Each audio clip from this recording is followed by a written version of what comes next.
জোর করে লালকেল্লায় ঢোকার চেষ্টা, দিল্লিতে গ্রেপ্তার 5 বাংলাদেশি অনুপ্রবেশকারী, ধৃতদের কাছ থেকে বাংলাদেশি নথি উদ্ধার। দিল্লিতে গ্রেফতার 5 অবৈধ অনুপ্রবেশকারী বাংলাদেশি।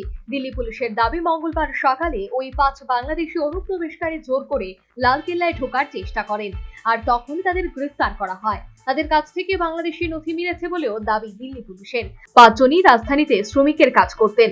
আসন্ন স্বাধীনতা দিবসের অনুষ্ঠানের জন্য কড়া নিরাপত্তার মহড়া হয়েছে লালকেল্লায়, আর সেই সময় এমন ঘটনায় চাঞ্চল্য ছড়িয়েছে। ডিসিপি রাজা ভাটিয়া জানান, লালকেল্লার কাছ থেকে সন্দেহজনক 5 ব্যক্তিকে আটক করা হয়েছে। তাদের জিজ্ঞাসাবাদ করা হচ্ছে। জানা গিয়েছে 4-5 মাস আগেই তারা অবৈধ উপায়ে পশ্চিম বাংলা দিয়ে ভারতে প্রবেশ করে।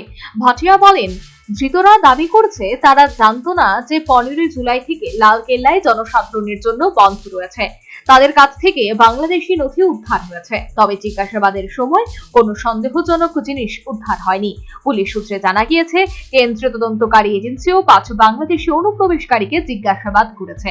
তাদের বাংলাদেশে ফেরত পাঠানোর প্রক্রিয়া শুরু হয়েছে। এক পুলিশ কর্তা জানিয়েছেন, লালকেল্লায় অ্যাক্সেস কন্ট্রোল পয়েন্টের কাছে মোতায়েন পুলিশের একটি দল ওই 5 বাংলাদেশি অনুপ্রবেশকারীকে গ্রেফতার করে। অভিযুক্তদের বয়স 20 থেকে 25 বছরের মধ্যে। তাদের কাছে ভারতে ঢোকার বৈধ কাগজ ছিল না, অন্য কোনো নথিও দেখাতে পারেনি। ভারতে অবৈধভাবে থাকছিল 5 ব্যক্তি। পুলিশ কর্তার দাবি, তারা সকলেই অনুপ্রবেশকারী, জোর করে লালকেল্লার প্রাঙ্গণে প্রবেশের চেষ্টা করেছিল।